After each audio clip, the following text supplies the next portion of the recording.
Thank you, Chair. Chris Sugden, Oxford Centre for Religion and Public Life. Three speakers now have focused on conscience. Now, in a lecture in Oxford about a month ago, Lady Hale, who is the Deputy President of the Supreme Court, dismissed conscience as merely a whim, with no standards of truth on the same level as law in society.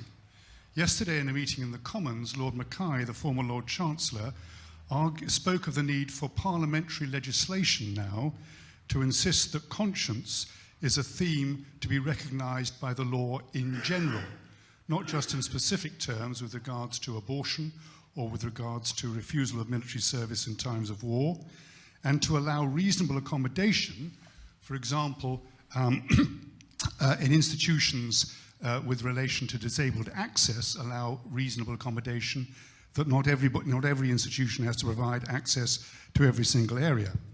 And they suggested that we should lobby all MPs about this issue of reasonable accommodation, because most of them think that reasonable accommodation is an issue for the housing department.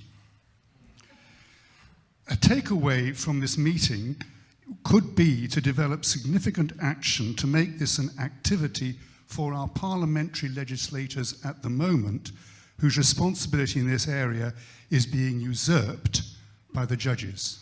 Could you please comment? Okay, thank you. It's a bit grim, I suppose, when Parliament has to legislate to promote and preserve freedom of conscience, because I'm not sure that our legal and constitutional regulatory system and so on should evolve in such a way in the first place that freedom of conscience is ever under threat. And I think that comes back to my discussion of a parliament and a legal system that promotes general freedoms as opposed to one that promotes rights. So let me not comment on that particular aspect of the question. It is a kind of rather a second-best solution, and if I give it some thought, perhaps I'll come to the conclusion it's a good thing. But I'm not sure. But I was actually interesting. That question is interesting because I'm just reading a book at the moment on this very issue. And conscience, of course, isn't just a whim as such, and the law should be structured so that people can always act in accordance with their conscience, accepting that a conscience isn't always a well-informed conscience, of course. But it's not really for the law to judge whether a conscience is a well-informed conscience or not. It's simply for the law to prevent people from acting in a way which seriously is detrimental to the freedom of others or to the common good of society in general. So, freedom of conscience should simply not be under threat at all and shouldn't need protecting by a specific act of Parliament. But given where we are, should that be where we go? Well, I say that's an issue I think I'd have to give more thought to.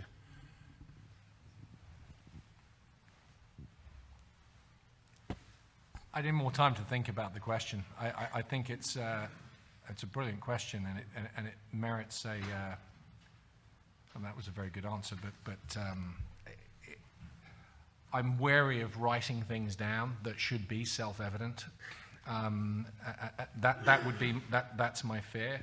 I think that if we're getting to a point where we have to legislate for the bleeding obvious, we have a problem.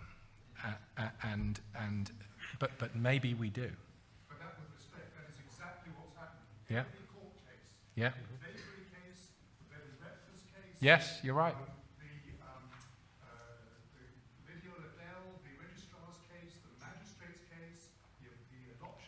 You're right. Are all assaults, and they're targeted. I asked Peter Tatchell 2 weeks ago, and he's very much for freedom of speech, but he admitted, as did the BBC legal correspondent, that in Northern Ireland they were targeted because Northern Ireland does not allow gay marriage, and they targeted these people. It is under enormous threat, and that's why Lord Mackay says it needs parliamentary legislation. Well, I mean, you make it an excellent and compelling case for it, and as maybe things have gone that far where we need to do that, which is a shame. Veronique, did you want to say anything? Oh, I'm an economist. No. Okay. Other questions? Well, you know, it does affect economics, though. No, it's just I wouldn't say anything. But it does affect economics because if it affects your ability to freely trade and conduct business, which it is now doing, if you don't sign up for an orthodoxy, that is a massive restriction on economic freedom and the ability to go out and compete. No, I mean, sure. You're forcing me now to say something. No, I'm not. So, but I mean, we have the same problems in the U.S., right? And where on one hand, the freedom of bakers to not bake a cake for a gay wedding is those people are being prosecuted. At the same time, like a designer just announced publicly that she wouldn't be making designs for the First Lady. And the left think that this is absolutely all right and awesome, which it is, except that, they'll go and prosecute other people for it. And so there's this double standard. It's shocking. And being French, I think that the greatness of America lays in the First Amendment. I mean, don't get me wrong, I have many favorites, but the First Amendment is just this absolutely amazing thing. And most of the time when I look at France and when they annoy the hell out of me, it's because they totally misunderstand the importance that is stated so simply in the First Amendment. So it's not that I don't sympathize, it's just like I don't usually, comment on this because I'm an economist, so I don't have anything that smart to say about things that I consider are even vitally more important than a lot of the things I talk about, and that would affect even the things I talk about. All of this reminds me, if I could make a link to the first session, what Chesterton said, that if you get rid of the 10 commandments, you'll end up with 10,000 commandments about the self-evident nature of things. Yes? Hi, my name is Rachel Tingle, and I'm an economist too. I was interested in what you had to say, Veronique, but I don't actually think that we have the same, I might be wrong, but I don't think we have the same problem of crony capitalism, certainly not to the same extent here in the UK as you do in the USA. Oh, yes, you do. I think we have rent seeking. That's crony capitalism. No. It's who is doing the rent seeking. Well, Okay. but I mean... And I think most of the rent seeking, a great deal of the rent seeking, now is going on via the groups within the welfare state and also labour groups, which is why we get the social protection legislation that Philip Booth has referred to. So it's kind of different, but the same problem, which comes back to government, because you can tap into government to get the rent seeking that you need.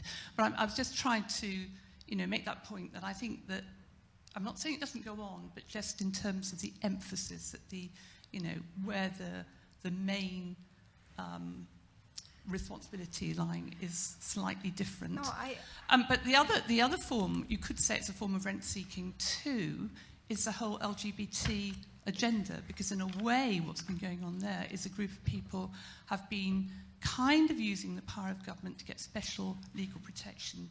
And that's a form of protection which I think would not have happened if it had just been left to sort of common law. So, comment, okay? No, I mean, I don't disagree with you, except, I mean, I guess what I'd say is that there are two different types of rent seeking, right? There's the one that would benefit individuals, and this is where we've seen on the budget side major expansion of government, like and on the social welfare programs that you said. So rent seeking is not, I mean, it's a pursuit of interest group for getting something they want from the government, but there's one side of it that is done for corporation, right? It's both exist, but when you talk about the threat to capitalism, I think that the corporate and the role of businesses rent-seeking and looking for special favor from the government is the one you should talk about. That being said, the rent-seeking that is done on behalf of individuals, I mean, there's only a second degree of separation to the threat to capitalism, in the sense that when spending explodes to a level that creates a major debt problem, drags on the economy, and all that sorts of things that will then lead to clamoring for more taxes on high income people, or actually more regressive taxes. And I mean, it's a second degree of separation, but that will have also an impact on capitalism. But if I was talking about like the greatest threat, right? So I think we're saying the same thing. I was just focusing on, on the capitalism aspect, but I don't disagree. And I will say that I'm very conflicted about whose system is actually the best in order to promote more freedom. Whether it's the completely open, somewhat more transparent American system of lobbying, where it's just like in your face, right? The guys are like, they're registered lobbyists, and they're even for the most part, they have to kind of put on the book what it is they're lobbying for, so you can actually see how many millions of dollars they're spending to actually try to sway politicians in their favor, or the more kind of insidious European type, where there's not this openness about it, but it happens nonetheless. I kind of like, I'm very conflicted about it. I'm conflicted because the openness of the American system, on one hand, you can point at it, but at the same time, it also can make it kind of like it's part of the system. It's banal. It's like we're used to it. We're like desensitized to it. But then, the European one, I mean, you get the same results, and you can't completely target it. You can't shame politicians and firms, as much. So you're not required to be registered as a lobbyist in Brussels, for example. Yeah. It's voluntary. So most lobbyists don't register, so you don't even know what they're registering. A U.S. A U.S. law firm told me that a few years ago that when they want to get legislation, when they want to get rules and regulation passed, and American companies do this to each other by going to Europe, drafting, getting sort of green papers drafted for legislation that ends up in the Commission, that ends up being passed, that gets rubber stamped through the European Parliament, that then gets rubber stamped through national parliaments, and then that gets introduced into sort of standards. That's how they use regulatory capture to go after each other as these standards become global standards within the US. In the UK, in terms of crony corporatism, it's so chronic here you can't even see it. The National Health Service is like the Church of England used to be, this massive state-run monopoly that's harnessed by corporate interests that is milking the economy of this country to a massive percentage of its GDP for this thing that is unquestionable in the popular mind. Right, and then the communication sector here in the UK.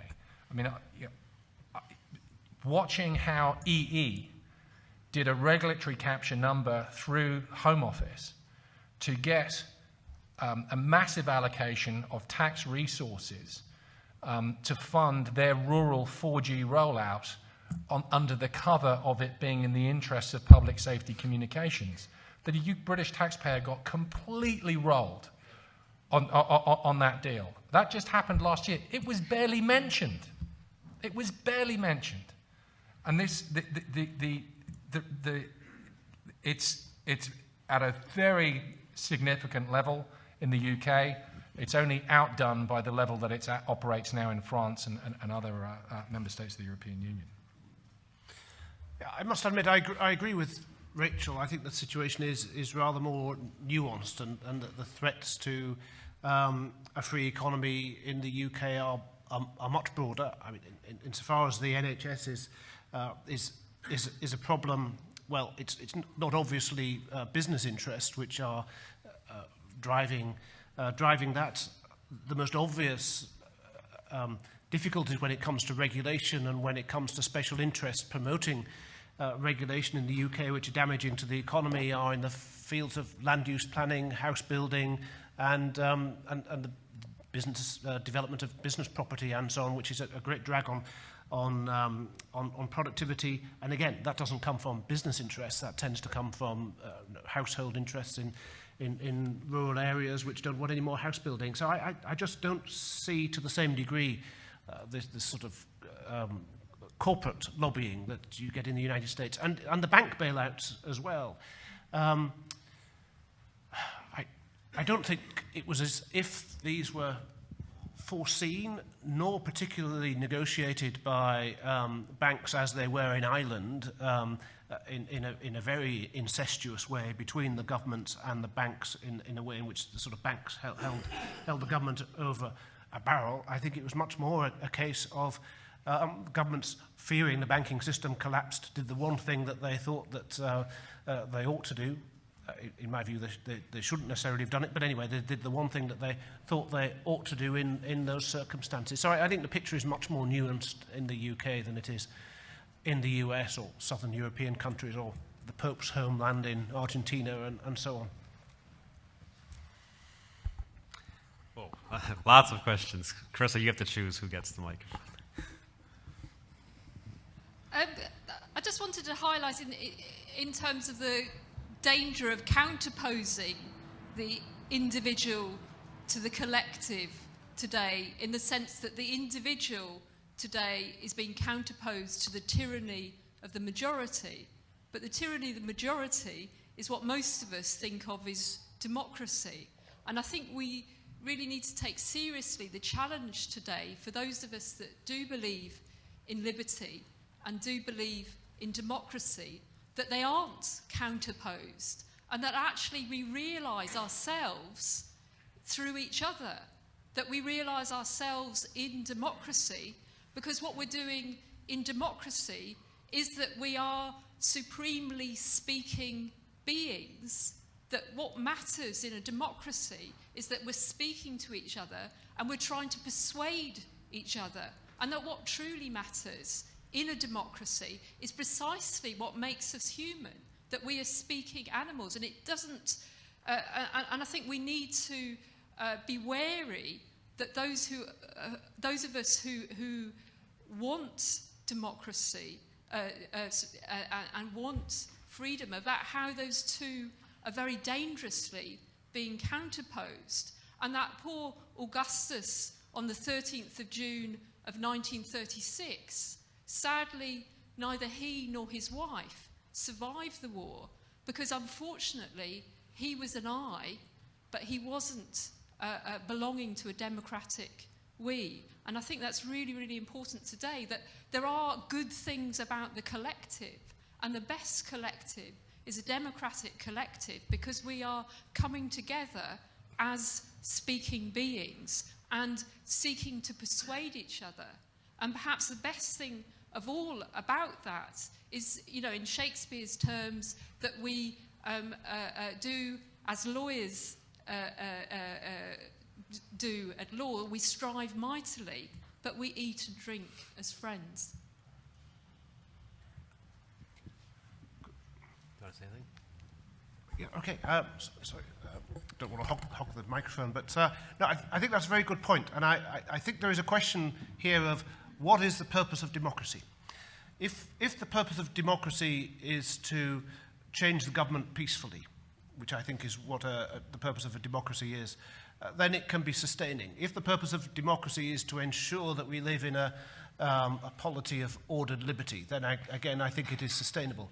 If we view the purpose of democracy, which I should imagine the vast majority of people do, and so I suspect that this is also how children are taught at school, as the way by which the majority, or in this country normally the largest minority, can impose their own views and order on the whole of the rest of society, then I think ultimately democracy just consumes itself. And so I think we do need to have an understanding of what the purposes and limitations of democracy are and ought to be. It's not so that the minority, the largest minority, can act in a tyrannical fashion, even if it obtained power peacefully.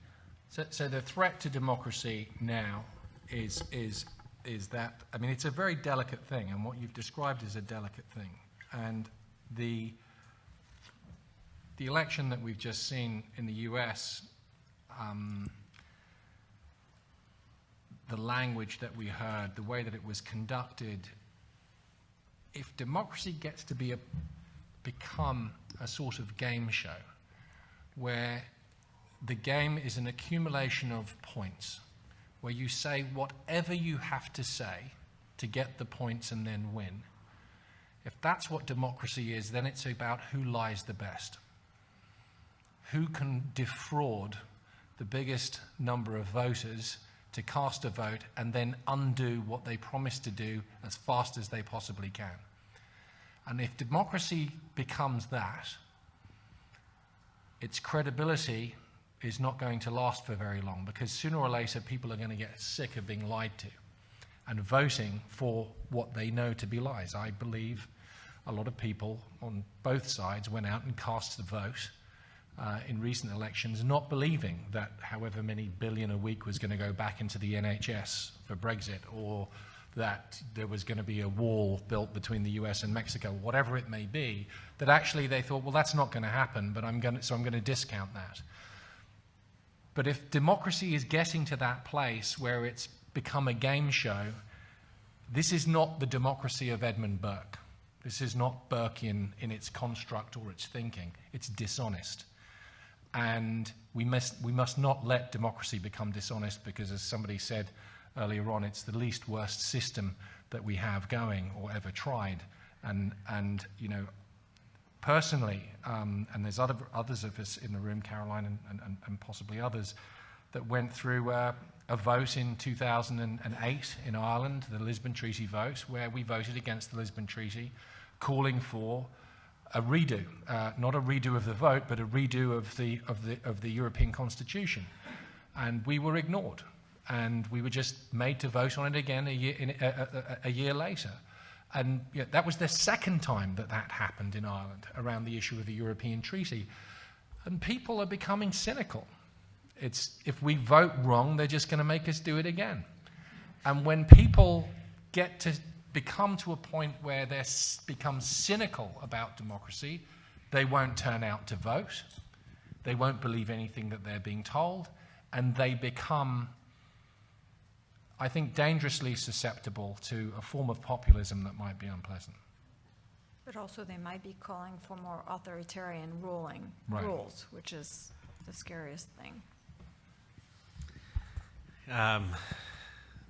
Richard Solomon? Richard Turnbull. I was thinking about what linked the three contributions, and it seems to me it's something about concentration of power. So it's concentration of governmental or legal power in spending and law. You will implement the euthanasia law, etc., etc. Concentration of capital in the crony capitalism sort of scenario, and a concentration of market power, and even in the third one, a concentration of moral power, where you will believe this moral position. Now, the interesting thing is this, that most politicians who make the laws are pragmatists. Most business people, whether they're capitalists or not, are pragmatists. Most people, when it comes to those moral decisions, actually aren't particularly principled, they're pragmatists. And so we have an issue where you've got a problem of the concentration of power, the problem that those responsible are essentially pragmatist. And actually, I wonder if the panel might like to comment, is that the real message, I think, from all of this is not so much, I'm not disagreeing with what Chris Sugden said, but it's not so much persuading Parliament to regulate for conscience. Actually, it's the sort of thing that, whether it's Acton or whether it's other people are doing, what we actually have to do is win the intellectual argument. And I think there's something deeply, deeply powerful about arguing for an idea, arguing for a vision. And that, I suppose this is beginning to sound like a statement rather than a question. I apologise for that. But maybe you could comment on our task as winning that intellectual argument over and against those concentrations of power, and not placing our hope just in the mere pragmatism of either the politicians or the business community or those who believe in moral equivalence. Can I quickly? I entirely agree, and not just because I work in the ivory tower of of the policy world. But I actually think that when you look at any big changes that's ever happened politically, as I said, culture, politics is downstream of culture. You will find people who 50 years before, sometime longer, have been actually battling in the trenches for those ideas at the time where they were politically inconceivable. Think about Milton Friedman arguing for free choice, for school choice in 1954, 55, right? Even at the time at Chicago, where his kind of free market economist fellow thought that everything he said was fine, except that this free school choice idea was like lunatic, right? He continued arguing for it at a time where it was politically inconceivable until it actually becomes politically inevitable, because you fight the battle of idea. I think that the idea that that we can actually win anything in the long run without engaging in this battle is wrong.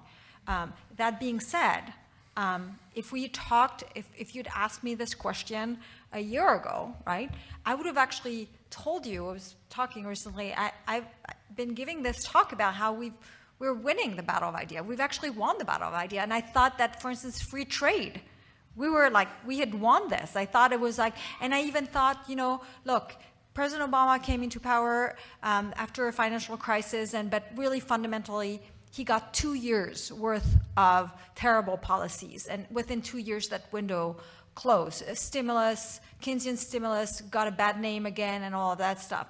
Now, I'm realizing that I may not have been completely wrong, but these battle of ideas, we can never take them, that we can never take our victory for granted. So we need to continue investing in the battle of ideas, always. Scruton said it this morning. We've got to have the courage to make the argument. Just two thoughts. Absolutely yes. Wouldn't it be nice if we had politicians that really spoke about ideas? And I do wonder whether, in relation to the US presidential election, for example, whether we were just unlucky that it threw up two candidates which were really, in the case of most people, they were probably voting against the other candidate rather than in favour of their own candidate. We probably were not that far from having somebody such as Paul Ryan, who talked about ideas a lot as a Republican nominee, and I'm sure there are people on the Democratic side as well for whom the same applies. So I don't know whether the system threw up two particularly bad candidates and that was just one of those things and it won't happen again, or whether the system has altered in such a way that this is now going to be the way of the future. The other thing I would say is it is important, though, to guard against politicians who dress up ideas in such a way in order to make them appealing that nobody could possibly disagree with them. And politicians put a lot of effort into this. So they take an idea which is actually quite controversial, and they manage to find a rhetoric which dresses it up in such a way that nobody can possibly disagree with them. And a good test, I think, when a politician comes up with a supposed idea is to ask whether or not anybody could possibly take the position opposite, the negative of that position. Tony Blair was pretty good at that. The one good example is when Prescott, part of Blair's government, was promoting the idea of an integrated transport system. This was a real buzzword. Does anybody believe in a disintegrated transport system or a non-integrated transport system? The question is whether it's integrated by government management or whether it's integrated by private competition and so on. So beware politicians who come up with ideas and dress them up in such a way that nobody could possibly disagree with them.